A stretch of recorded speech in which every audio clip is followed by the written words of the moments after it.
What's going on, everybody? Thanks for checking out the Among the Ashes podcast tonight. We're your hosts, Wes and Chris. Chris, how you doing, buddy? Doing good, Wes. How are you? Doing good, man. We've got a pretty great episode tonight. We're bringing on a friend of mine named Jonathan Baskins. He shares about his life growing up in sports, in the church, and how he had his first taste of alcohol at the age of 13, and how that led to a long road of destruction and chaos and his ultimate rock bottom where he found Jesus and his sobriety.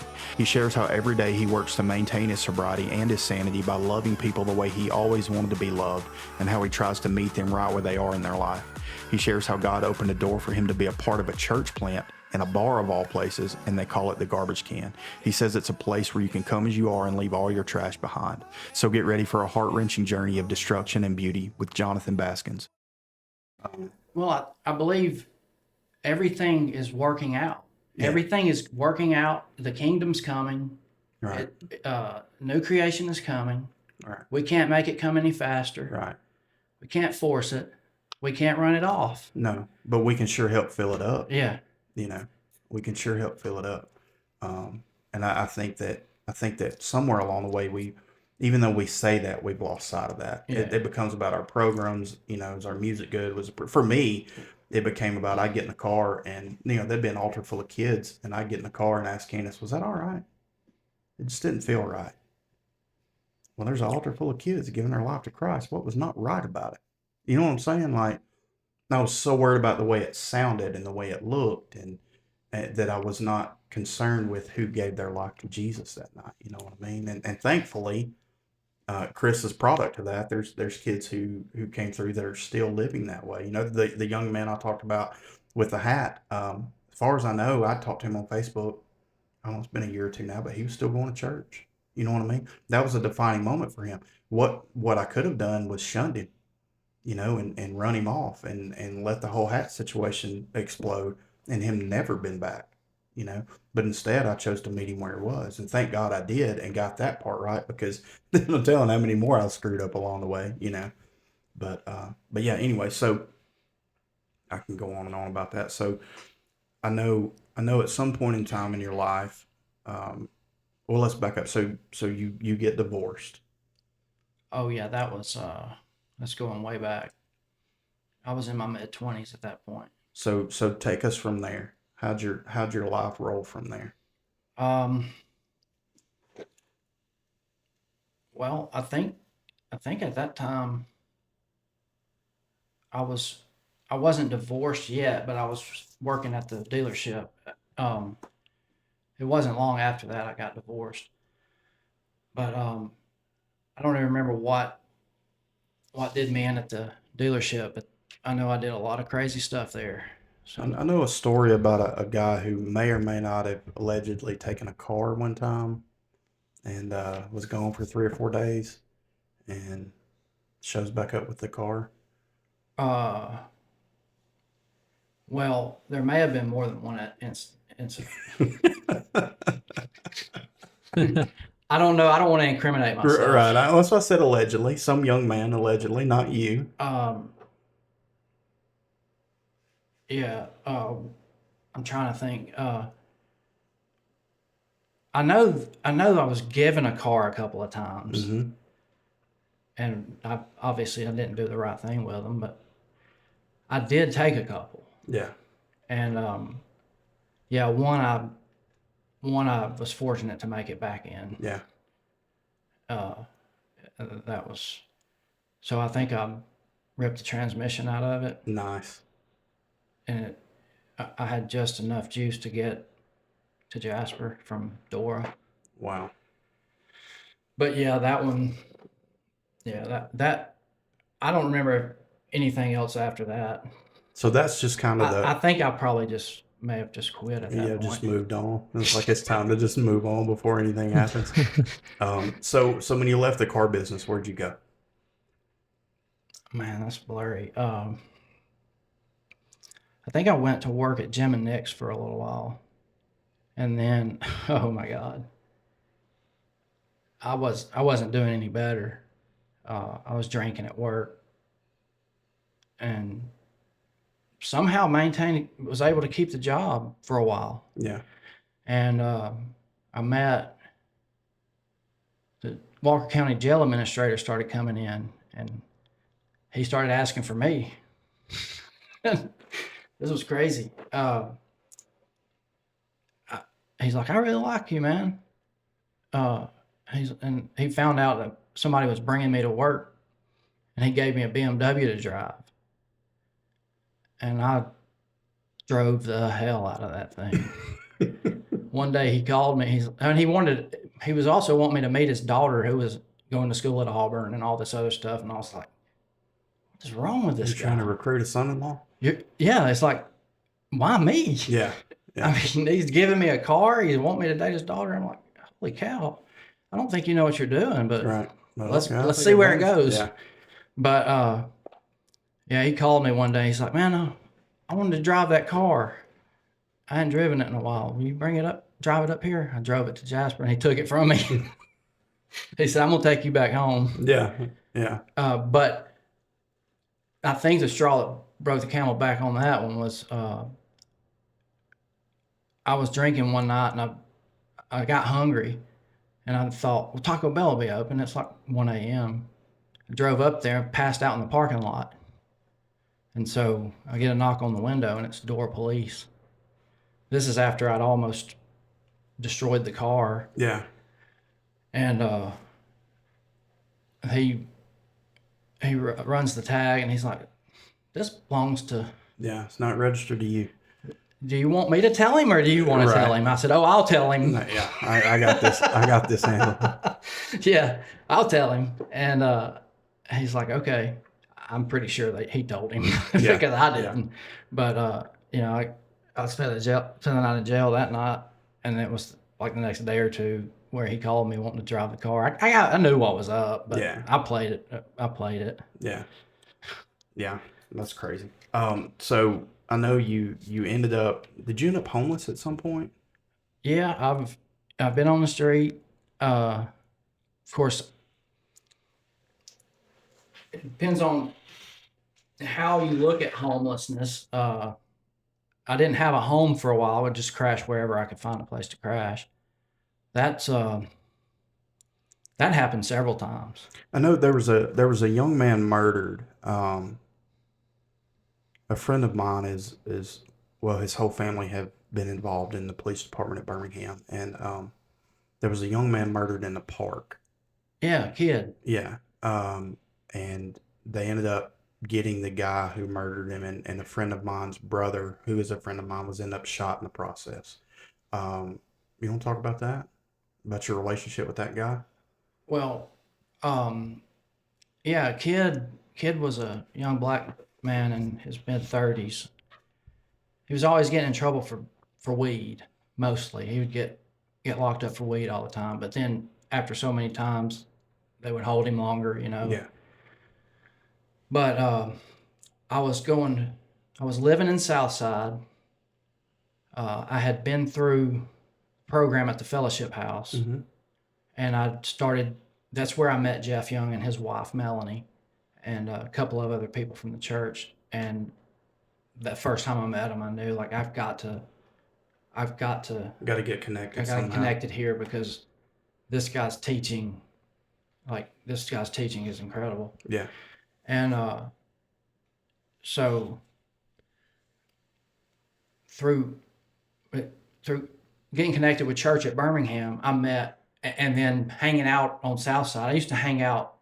I wouldn't go home. I would go to work, leave work, hang out on Southside until it was time for me to go home, because I just like hanging out with all the the weirdos. Yeah. And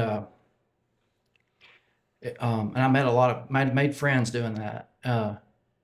But kid would come to church, and he was a really super cool guy, just a really good guy from Chicago. Some people call him Chi-Town.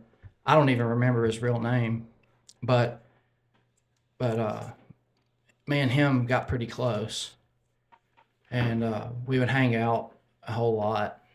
And then he quit coming. I think he got put back in jail, and then at some point I had moved from Birmingham back out to Gardendale, so I wasn't on the street as much. I wasn't able to hang out with all the folks on the street like I used to, and so I wasn't seeing kid. but I had found out that he'd gotten out of jail, and he was talking to this girl, and she had a dog. It belonged to somebody else. They got in an altercation. He got shot. That's really all I know. Yeah. I just know that me and him got pretty close, and he had a good heart. The boy had a good heart, and I loved him. I really did. I loved to see him. I loved to see him coming, and I loved talking to him because he was really humble, just a really good dude. Just caught up in the wrong place at the wrong time. Yeah. And that hurt me pretty bad. I don't know all the ins and outs of it. I know something about the girlfriend and the boyfriend getting jealous or something and approaches him and murders kid, and then somehow, I guess through cameras or people in the park, they find out who did it, and they go to his apartment, and it's pretty much, if you want me, come get me type thing, and they got him. I think he fired on them, and they returned fire. But I bring that up because I'm sure you've got a ton of stories like that. Oh, God, yeah. From people that you've met. And I can't help but maybe believe God allowed you to walk the path you walked for those individuals. Absolutely. Would he have ever came to church or experienced Jesus in some sort of way had Jonathan not been there and made a friend with him? You know what I mean? And I think sometimes we can look at our circumstances as we've done a lot of negative. Hopefully God can help us mend those relationships where we cause the negative. But because of the negative, we've done a lot of positive as well in others' lives. You know what I mean?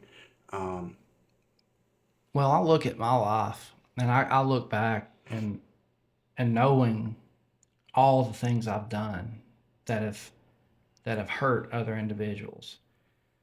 I mean, there's just a path of destruction.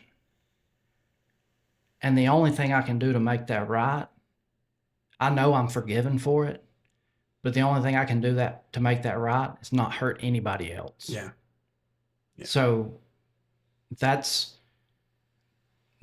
part of my mindset, is not to do anything that's going to bring harm or injure anybody else. Yeah. And I'm not always 100% successful at that. Sure. Because I'm me. I've got a mouth. Sometimes I just say what's on my mind. Right. And I have to go back and correct it. But for me today, to know that I've hurt somebody is probably one of the most damaging things. Yeah. I was really, really tore up when Jeremy died in August. This is your brother? Yeah. So he did really well for about 8 years, but then my mom passed away, and he kind of started spiraling, and he ended up on the streets, and he died in jail. And I did I was trying to do everything I could that I knew to do, that I could do to help him, and not hurt him, and not enable him. And so I think I was the last person he talked to. And then for a couple of days there, I was busy, and I was just trying to keep my mind off of it, because I knew he was in a safe place. I was like, he's in a safe place. I don't have to talk to him every day. I need a couple of days to get my head clear before we have a conversation, because having conversations with him at that point were very, very, very difficult. Mm-hmm. I'm already depressed and anxious and dealing with my stuff. And, I didn't talk to him for a couple of days. I just I ignored his phone calls. And, because I'd put some money on his books, and then I was just going to talk to him again maybe the next week and put a little bit more money on his books. But I got a phone call on Sunday morning, August 19th, that he had passed away. And, that threw me for a loop. I'm thinking, what could I have done more? What if I would have answered the phone? Right. What if I wouldn't have ignored his call? That's my bro, man. That's brother that would have had my back anytime. Sure. And so that's hard, you know. I'm and I'm taking steps towards overcoming all that through grief counseling, something I've never done before. Right. But to think that I've hurt somebody or could have helped them and didn't. Yeah. That's the hardest thing for me to deal with. I started seeing a counselor this past year, and it's for me like it's different for me. Like I can tell anybody anything. You know what I mean? I can talk to anybody. I have plenty of people I can pick up the phone. I mean, I don't call you anytime. I can call Chris anytime. I mean, I ain't talked to you in 20 years, and we picked up just like where we left off. You know what I mean? Like I know you're a friend, and I know I have those people in my life. But when I started seeing my counselor, his name's Adam, and he don't say much. He just sits there, you know, and I'll go in and just spill my guts, and it's like, you got any advice? He's like, no, not right now, but when I do, you know, get ready. But the one thing that he's taught me is you cannot change anything you've done. All you can do is move forward and be better. Don't cause any more destruction. You know, a tornado that comes through that wipes out a city does not need a fire lit and burn it down. You know what I mean? It needs somebody there to help pick up the pieces and clean it up. You know, he said sometimes you're the tornado, sometimes you're the cleanup crew. The thing about it is to not cause more destruction. So I fully get what you're saying there.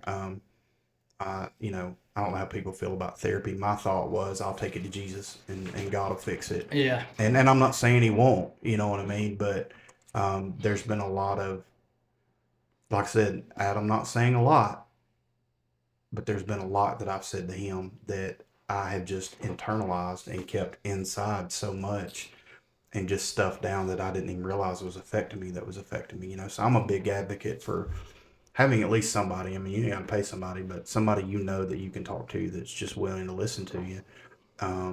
But you better make sure that they give you sound advice. And like I say, probably the one thing that he has said to me, and it rings in my ears, is just don't cause more destruction. You know, figure out you may never make it right, but you cannot make any more wrongs. You know, that type of thing. Yeah. Yeah. Like I said, I was told, just have enough faith. Yeah. If you just have enough faith, you won't drink again. If you just have enough faith, this won't happen. I was never told have faith, but get to work. And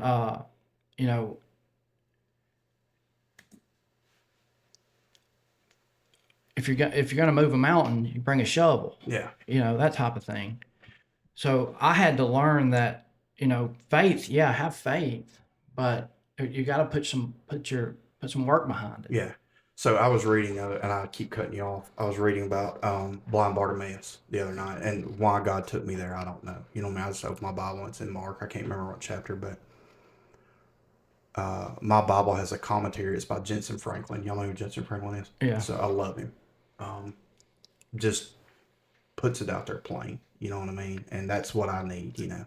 I remember he used to come to Summon Church of God. And play that saxophone. That's how. And he would preach and play the saxophone, and that's how I learned of him. Yes, that's how I found him, and I've been a staunch. Matter of fact, I could have met him one time, and I didn't have the nerve. I sent a student to have my Bible signed by him. I can't shake his hand. Oh gosh, he's too holy. Yeah, that's why I felt like I'm gonna get in his presence and fall dead. But in his commentary, he's talking about how in those days, if you had an ailment, you were disabled, you were blind, you were deaf, you were crippled, it was your right to sit on the streets and beg. And it was up to the people. It wasn't a law. They didn't have to do it. But it was almost on the shoulders of the people to take care of those people. So if you walked by a beggar, you gave them something. If it was a penny, whatever. You gave them something. It was almost your responsibility or expected of you. Almost like disability. Yeah. Yeah, wow. So they also wore a sash that separated them from everybody else so you would know. Well, it says that as Jesus approached that Bartimaeus, it says he could have sat there. I mean, it was his right to just sit there and receive, not ask, just receive. But it says that Bartimaeus stood up and he took off his robe and he walked to Jesus. And Jesus fully being Jesus, knowing the situation, you know what I mean, looks at him and says, "What do you need?" And Bartimaeus said, "I want to see." We can fully sit there in our circumstances and God show up and God heal us, you know. But sometimes we got to bring the shovel and we got to put in the work. Would Jesus have healed Bartimaeus? Probably, you know, probably so, being who Jesus was, you know. But he put in the work, you know what I mean? He said, I no longer want to be disabled. He throws off his robe. Yeah. Then he physically walks to him. And Jesus says, "What do you need?" And he answers.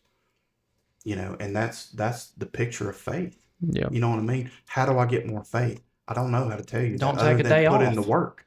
Don't take a day off. Put in the freaking work. You know,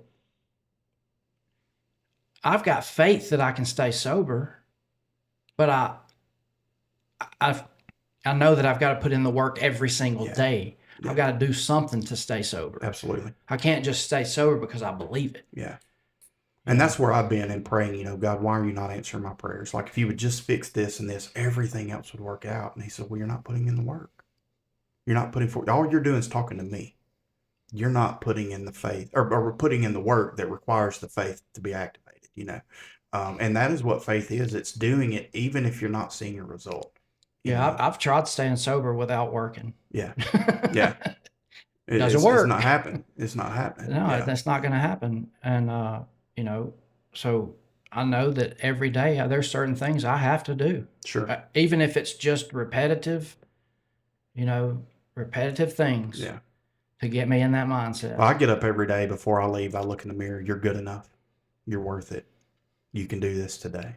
You know what I mean? Because I have those moments where everybody would be better off if I wasn't here. You know what I mean? My sponsor told me, he said, if you get on your knees every morning and ask God to help you stay sober, he said, this is all I want you to do for now. But you always do this. Get on your knees and ask God to help you stay sober for that day. And then at night, thank him for doing it. Yeah. If you don't do anything but that, yeah, you'll stay sober. Yeah. But when you do that, you want to do more. Right. Right. And I had one of those moments in my life. It's like I made it today. I don't know what tomorrow holds, God, but I made it today. You know, I asked you this morning, you know, I talked to you this morning about it, and here it is, the end of the day. And that's one thing I've started doing is I made it today.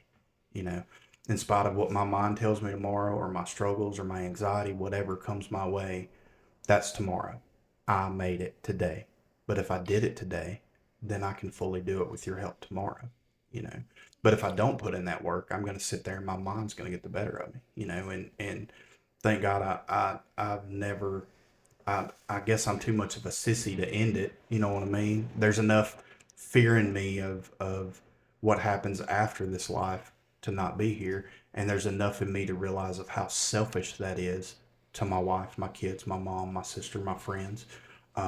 Thank God that is instilled in me enough that I've never acted upon that, but I have for sure struggled with them thoughts, you know. And there's fully those days where it's like, I made it today.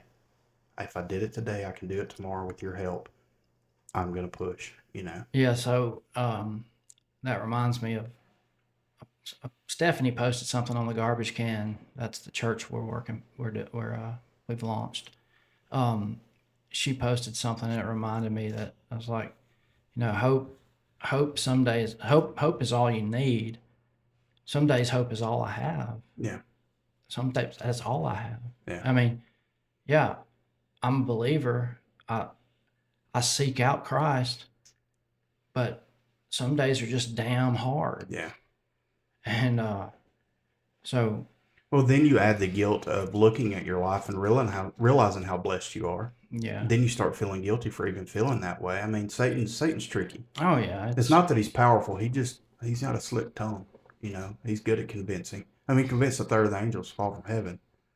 Surely he can convince us. You know what I mean? Well, I know exactly how it feels to be in a hopeless state of mind, like a complete state of hopelessness. Mm-hmm. I've been there, and I found that little bit of hope, and that changed my direction. That changed everything. Right. So I hold on to it, Right. and I've got, my hope in resurrection makes this life easier to bear, Mm-hmm. Yeah. knowing that one day, my body will be resurrected. Yeah. One day we ain't got to worry about this. And and it's all going to be over with. And it sucks. And I do feel selfish. Like I said, I mean, I have a great life. You know what I'm saying? Like, I am so blessed. And part of that, I believe, is just because God is who he is. But I've also put in the work. So there's rewards for that work. And I begin to think sometimes it's like, what about the times I haven't worked? What about times I haven't put the effort in? Are the blessings still going to come? And I get too focused on the blessing, you know what I mean?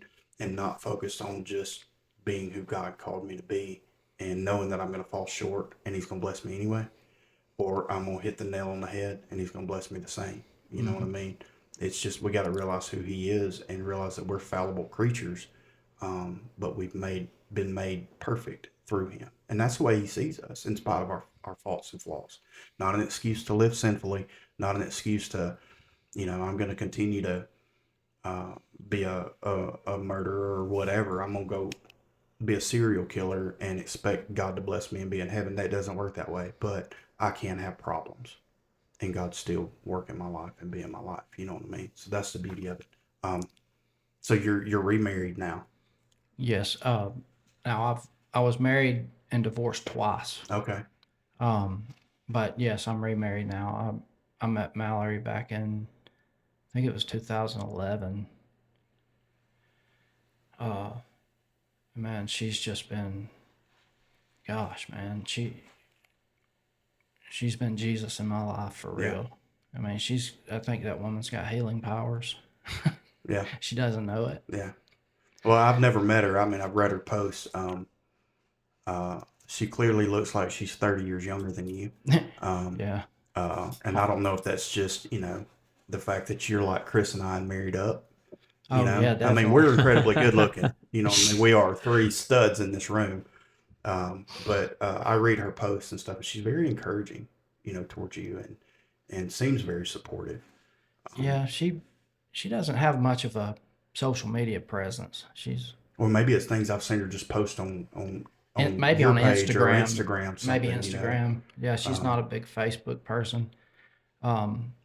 So, but yeah, she's and then I took her through there for a minute, Yeah. and I thought I'd messed up again. I thought I'd done, God, that screwed up the best thing that ever happened to me. Mm-hmm. But and I was ready just to be single. Mm-hmm. I was like, shoot, I am done with this. And but she kept encouraging me. I mean, even I was like I said, from 2013 to 2015, I was wide open. And she hung in there. She checked on me. She'd check on me every day. She'd make sure I was okay and stuff like that. But I was at a point where she didn't want to be around me. Yeah. And I couldn't blame her. Sure. And but we worked through all that. Yeah. And she's just been so solid. Just probably the purest person I've ever met in my life. Yeah. I don't know where I would be without Candace. Like, she's a rock. You know what I mean? Like, if she gets rattled, I don't know it. Like, she gets mad at me. You know what I'm saying? Like, I know that. But, like, she's just a rock. She's consistent. You know what I'm saying? Like, I'm ready to throw in a towel. And she's like, nope, we got this. We can do this. She was diagnosed with cancer. Like, I was mad. God, this doesn't happen. Like, like the worst thing that's ever happened to me in my life is the passing of Les, my cousin, who's like my brother. Her dad passed away right after Mother's Day 10 years ago. He'd come by and seen us, and he was an alcoholic, and he'd gotten pulled over, arrested, and put in jail. He died in jail. She came in that night, and she went to the bathroom for about 30 minutes. She come out, solid. I know she was upset. You know what I mean? I know it bothers her, but just solid. She's diagnosed. Well, she had found a lump in like October, and went to the doctor, and it's probably nothing. We'll have it checked out. She waited till like she had surgery on Monday. She told me on Thursday so I could tell work, because she just didn't want anybody to know. Kept that to herself for 3 months. We go and sure enough, it turned out to be cancer, and I get mad, and I'm shaking my fist at God like I do, and it's like, things like this don't happen to us. She said, why not us? What makes us any better? People go through things every single day. Why are we not going to be tested in some sort of way? And it took me a little while to get over that. She pretty much went through. It was during COVID, so I couldn't be with her. So pretty much by herself, and she saw it. Then our daughter diagnosed with diabetes, type 1, just out of nowhere at 14 years old, and she's a rock. She's on top of it. She's like the Energizer Bunny. She just goes and goes and goes and goes and goes. Where I'd throw in the towel 100%. You know what I mean? That's just me. Like I give up. Eeyore over here. I'm okay. But I think God puts the right women in our lives. They're helpmates for sure. Can we screw that up? Yeah, but thank God. I thank God for my wife every single day. Chris, Alicia's all right. No, if it wasn't for Alicia, I'd be down a whole different path probably right now. Yeah. So Yeah, for sure. So Yeah. it's a good thing. Yeah. So we'll be married 7 years in September, and that's a miracle. Yeah. That's a damn miracle. Yeah. Yeah. Holy cow. Yeah. Well, I think Candace and I have been together for about 27, been married 23. And it's like, man, if I were you, I'd have checked out a long time ago, No kidding. But there again, she's given me 4 awesome kids, and she wanted more. I was done after the first one, and I guess well, we I know was who just, who won that. well, huh? none of them were planned. 2 of them, one of them for sure is birth control. She was on birth control. Pretty sure the second one was that way. The other 2, I guess I was just having fun. I don't know, whatever, but slipped one past the goalie. I have to edit that one, but yeah, she's just on board for whatever. Yeah. She has friends, but like my friends are her friends. This right here, doing this. Who's going to open up their home and let strangers come in and sit around and talk just because your husband says, "Hey, I'm doing this." You know what I mean? She doesn't complain. She bought me equipment, but she's pushed me to do this. Whether anything ever comes of it or not, I don't know, but I definitely know it's healing for me. And hopefully healing for the people on that side, and then people who are listening, hopefully it makes a change. But for sure wouldn't be doing anything I've done without her. Even youth ministry, like she was always on board. You know what I mean? It was never, hey, I'm going to preach somewhere. Well, can we do it? No, we'll rearrange our schedule and go. That's just the way she is, So yeah, hopefully you've got a good one. Oh yeah, no doubt. And she's Solid as they finally got a come. good one out of you, So the garbage can, tell us about that. That's a church we launched a little over a year ago. I don't know if you know Stephanie Jordan. I don't. You should. One of those people. Yeah, she's a rock star, man. I'd met her husband, Jay, and while I was going through the foundry, and me and him became friends, and they're punk rockers and stuff, and he was just this larger than life person, just loved him, and she's got 5 kids. They had 4 together. He passed away, I think about 8 years ago, maybe. Her husband did? Yeah, in his 40s, or maybe he wasn't 40 yet.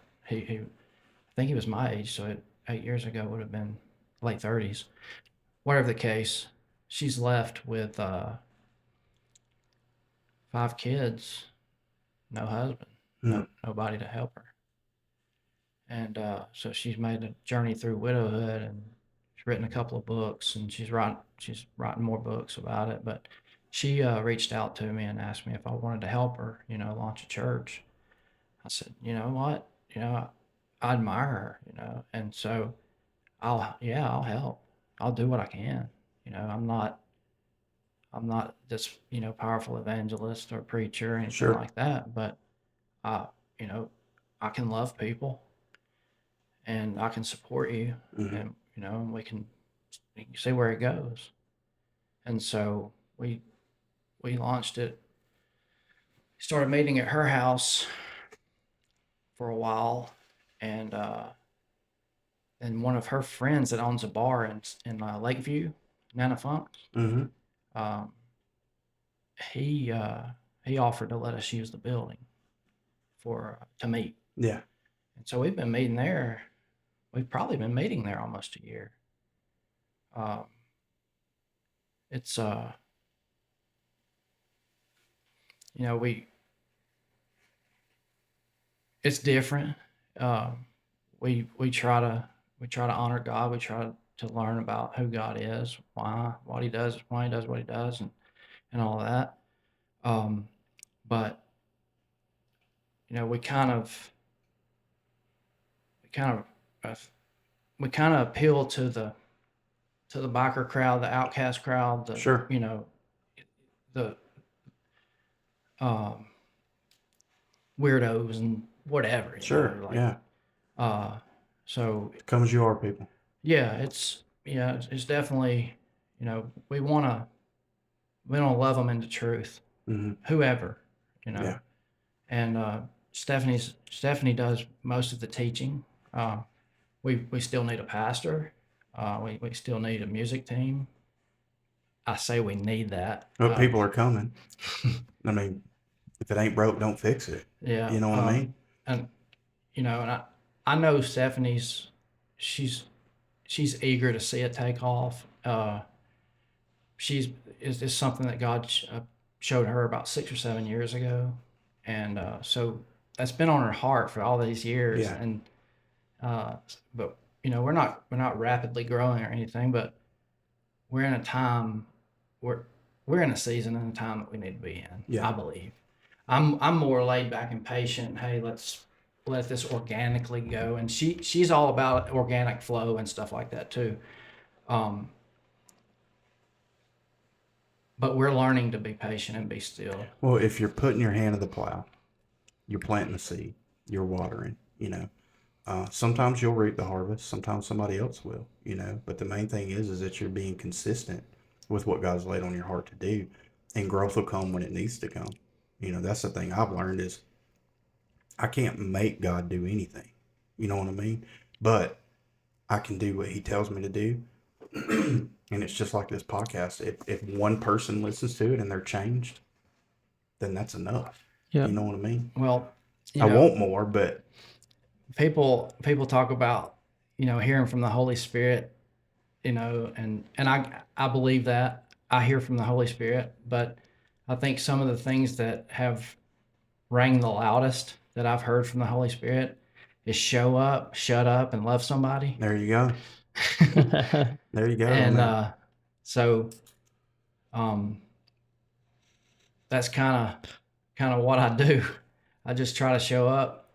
Well, I mean, let's talk about how awesome, I mean, this whole situation is. So, I mean, you were, an alcoholic, right? And here you are helping start a church inside of a bar, Right. surrounded by alcohol. Right. That's ridiculous. That's awesome. I have full access to a full bar. Yeah, that's And awesome. that's a miracle within itself. You know what I mean? Yeah. If that's not a testimony of who God is, and just a slap in the enemy's face, When I first, I'm in charge of the worship and are responsible for coming up with the worship. And I can't sing. I can't play an instrument. I'm not a worship leader, but that's what I was asked to do. So that's what I do. And I just do it to the best of my ability. But when we first got started, we were trying to figure things out. We were using their sound system and things like that, and it was kind of tricky. And I had to spend most of my time behind the bar, and I would be listening to we'd be in worship or listening to a class or whatever, and I'd hit those bottles and hear them bang. Man, that just noise brought back. I was like, holy cow, man. Yeah. That noise right there is like, that's heaven for an alcoholic. Right. Right. But you know, the only reason I have to go behind the bar now is to turn on the lights. So, but either way, I mean, I never was tempted. I mean, I know what I'm there for. Yeah. I don't ever have, I don't remember the last day I had a desire to drink alcohol. Sure. It's been years. Yeah. And as long as I keep doing something towards my recovery, every day, then I shouldn't have to ever Right. experience that. Right. But yeah, it's wild. Yeah, Well, like I absolutely. say, that's a huge testament to how God works. You know what I mean? Everything that should, I mean, none of that should function. Yeah. The fact that it's even in a bar and people come there, it shouldn't work. One of the yeah, it's At least not in Alabama. It's really counterculture. Yeah. And you know, we're in the Bible Belt. Right. I'm sure we'll be called a cult. There's no telling what. Yeah. If we continue to grow. If people's lives are being changed, you can call me a cult all you want. Yeah. Do y'all have red Kool-Aid? I said, do y'all have red Kool-Aid? Fruit punch. Oh, Yeah, okay. that's best I flavor. gotcha. Best flavor. Yeah, fruit punch and vodka. There you go. Whatever. There you go. Bar's closed on Sunday. Yeah. But yeah, it's really wild, man. One of the first Sundays, JD Judkins, he owns the bar, and he's allowing us to use it. He was coming up to help us out a little bit during the beginning because we were having trouble with technical stuff, and they had a big party, some special party the night before. They had a bunch of alcohol that was just left over, so they needed to get rid of. And so Stephanie's like, yeah, I'll take some, you know, no big deal. I got friends that'll drink it. So he comes up to me. He's like, hey man, you drink beer? I got plenty back there you can have. I was like, I try not to. Well, better not. Frank the Tank comes out, you know, we're in trouble. I'm like, I didn't want to tell this guy I'm like alcoholic and then him worry about his bar. Right. But Inventory's coming up. Stephanie was like, he's recovering. And he's like, oh, my bad. You're like, thanks, Stephanie. Yeah. Appreciate I was that. like, okay, well, I'm still there. Yeah. I just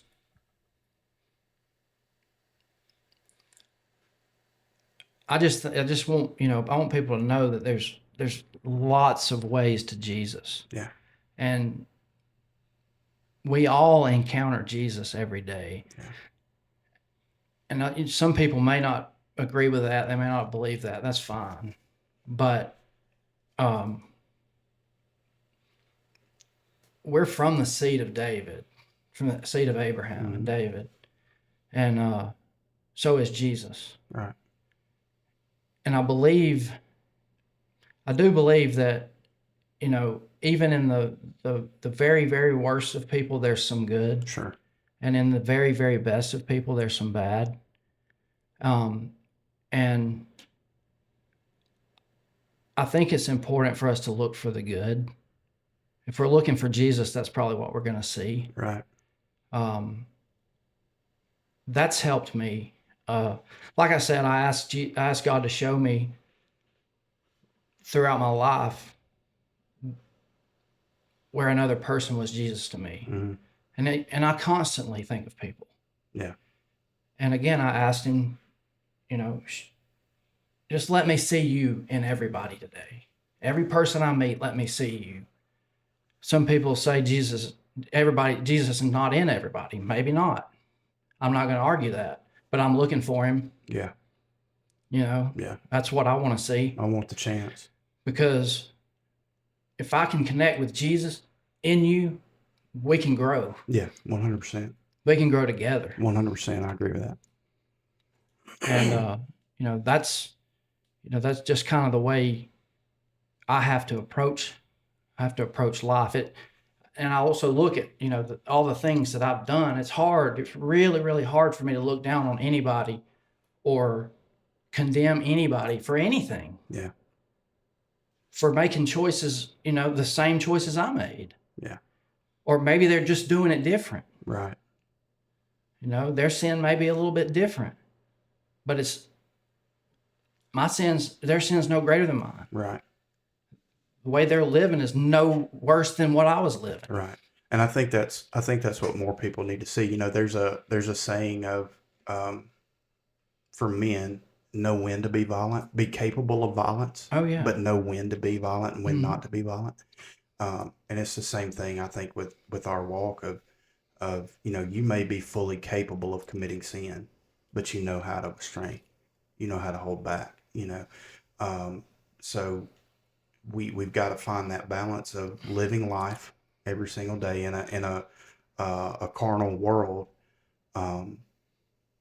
but wrapping Jesus in that bow around it. You know what I mean? Like, I don't have to, just because I'm in it doesn't mean I have to be of it, but I still have to function in it. I can't be so spiritual that I turn everybody away, but also I can't be so laxed that I never bring anybody to me. It's not anything, we can't save anybody, but the things we do can sure enough push them to him one way or the other. Push them to him or push them away. If somebody's drawn to the Holy Spirit in you, you're not going to have to force anything. That's right. That's right. He's already doing the work. That's right. All you have to do is roll with it. That's right. That's well, right. and I know you were saying earlier, God showed me Jesus and, and everyone today.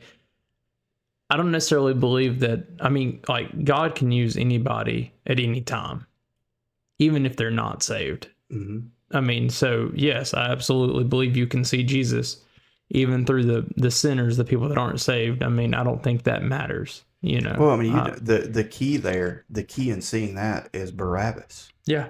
Yeah. You know what I'm saying? Mm-hmm. God used a murderer to hang his son on the cross for our salvation. Yeah. Good point. You know what I'm saying? Like, that's crazy to me.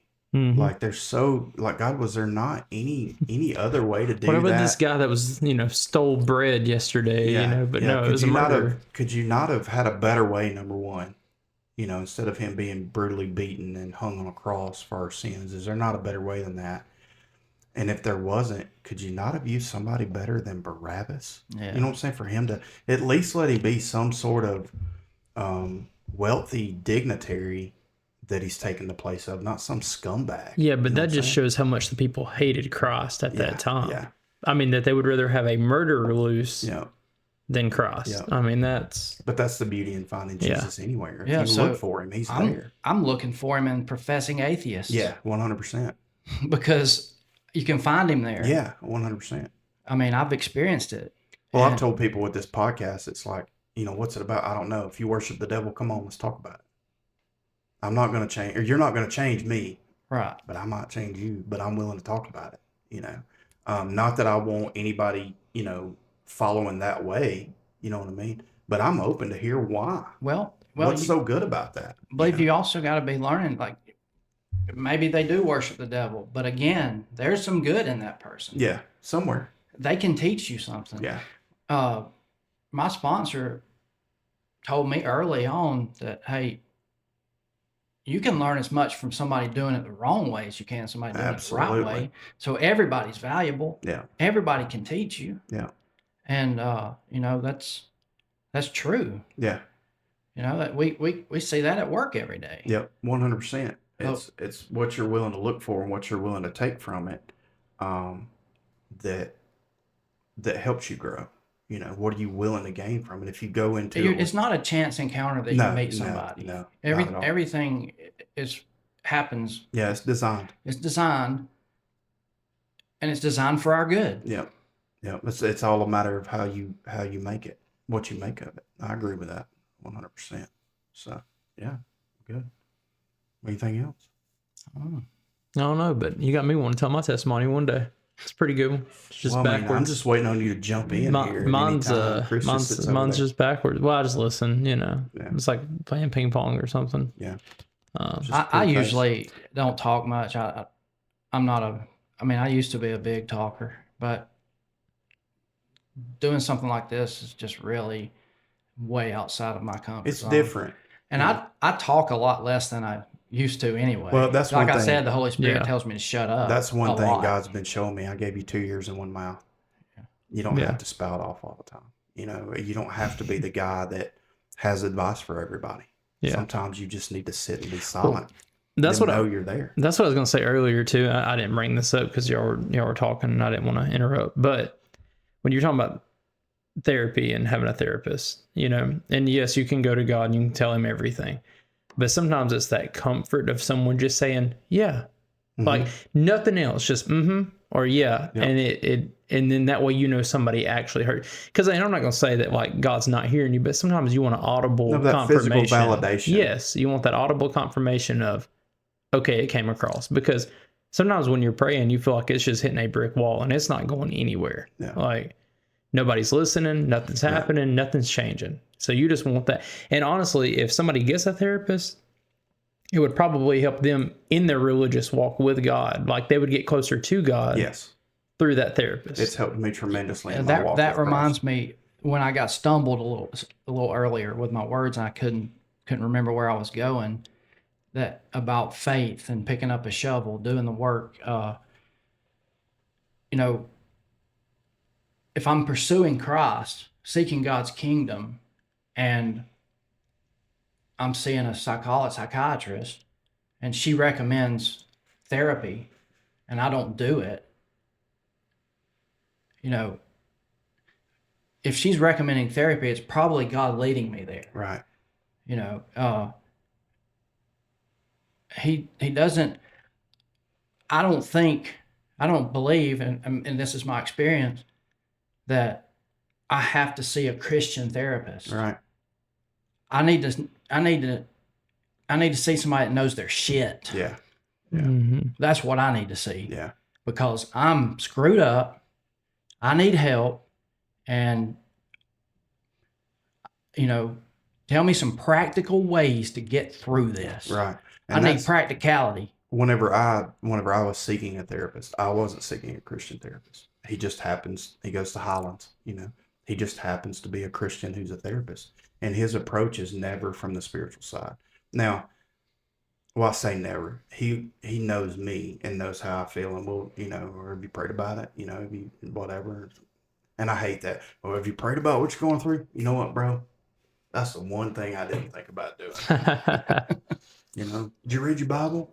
Well, the thing about it, I mean, God's already know what you're going through anyway before you even pray. I mean, he already knows. But that's the one thing. Like, I didn't want somebody with a biased opinion and everything be, even though to me everything is about Christ. I didn't want that approach. You know what I mean? I didn't want that supernatural, spiritual approach of you're not praying enough, you're not activating your faith enough, you're not doing it. I wanted somebody who could help me, you know. And it's just like, you know, if I got cancer, I can pray and ask God to heal me, and I believe He'll do that. Or I can seek a doctor that can cut it out or give me the medication to get rid of it. I mean, God put those people here for a reason and gave us the know-how for a reason. Wisdom comes from God. Well, I mean, God's healing you through the doctors. Yeah, yes. And I know a ton of people that argue with me. You know, you don't need to take that blood pressure medicine. You don't need to. It's like, well, my doctor said I need it. I'm going to take it because they're smarter than me, and God gave them that wisdom. You know, wasn't Luke like he wasn't really a medical doctor? He was like a healer. Yeah, he was some sort of. They refer to him as a physician, but I don't think he was an actual. No, he wasn't like a medical doctor physician. as you would see today. Yeah. Well, and this is probably a bad thing to say, so we might have to cut this out. But you were talking about the heroin addict earlier and how they have a problem, and people are like, well, you know, they need to pray and God will deliver them right then. But people that are sick have a problem too. Yeah. And they're not just all of a sudden delivered. I mean, not all the time. Now, it does happen. Yeah. But I'm just saying, like, just because they're a heroin addict doesn't mean they're not saved. Right. Right. That's what I'm saying. And also, like, and then you get into this whole debacle of what is sin and what's not sin. Yeah. It's a whole thing. So, and you know, and then you get into grace and abusing grace and things like that. I'm not talking about abusing grace. I'm accepting Jesus and I'm going to live how I want to live. But I can accept Jesus and Him accept me where I'm at. Yeah. And help me walk it and get me out of it. probably a lot easier than I could get out of it myself. Mm-hmm. But I don't think that I would recognize that I need the help without him. Does that make sense? Yep. You know, Mm-hmm. and like I said, I fully believe in divine miracles and, you know, people's arms growing back and things like that. Like, I've been a witness to miracles and seen, you know, people that were a bleak diagnosis and then, and my wife, for instance, oh no, it's nothing. It's just a lymph node. Yeah. Well, because of your age, you got 4 kids, we might need to cut it out. Then the other doctors say the exact same thing.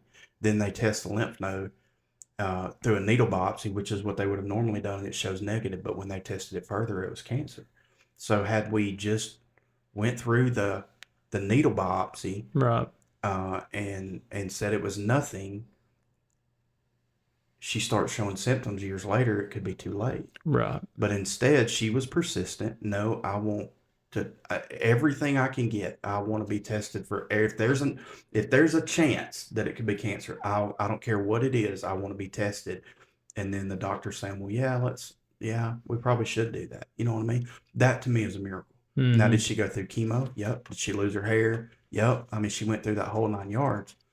But we could have sat back and you know, and people argue, well, you didn't have enough faith because you didn't just let God handle it. Well, God handles it through medicine sometimes, through doctors. Through individuals. Yeah. Yeah. Listen, here, Karen. What's the old saying? Flood's coming and old buddy jumps up on the roof and a boat comes by and he says, hey man, jump in a boat, I'll take you to safety. Nope, God's gonna save me. Helicopter comes by, hey man, climb a helicopter. Yeah. Nope, God's gonna save me. He drowns and gets to heaven and he says, well, why didn't you save me? Well, I sent you a boat, I sent you a helicopter, you just didn't use it, you know. And that's the thing is God uses individuals in our lives every single day. I don't care if you're going to Dollar General and whoever's in there's a reason. You know what I mean? Yeah. There's a reason why you meet those people. You can choose to just let it be an interaction of exchanging of goods, or you can say, hey, I'm Wes, how are you? You know, tell me a little bit about yourself, you know, and it may change their day. They could have been ready to go home and be done with it all, but because somebody spoke to them that day, it changed their life. You know what I mean? So I don't think anything's by chance at all. Yeah, I'd tell anybody, do what you got to do. Yeah. Do what you got to do to get better. Yeah. Don't let some, you know, religious mindset lead you away from your healing. Yeah, that's not lack of faith. That's that's lack of common sense. Yeah, you do what you got to do. Yeah. I mean, when the ox is in the ditch, you got to pull that sucker out. Absolutely right. And you do whatever you got to do to get it out. Yeah. Yeah. And so, you know, I definitely would encourage folks to. Well, faith without works is dead. You know what I mean? They go hand in hand. You know, you can't work your way to heaven. You can't get there only by faith. You got to do both. You know, it's the only way it's going to work. You know, so. Yeah. All right. I gotta go. All right. Well, let's end it. Hang on. All right, everybody. That's going to be a wrap for today. Jonathan, thanks for coming on, man. Thanks for having me. Enjoyed your story. Yeah. Yeah, we'll go from there. Keep pushing, man. Yeah, keep pushing. Yes, sir.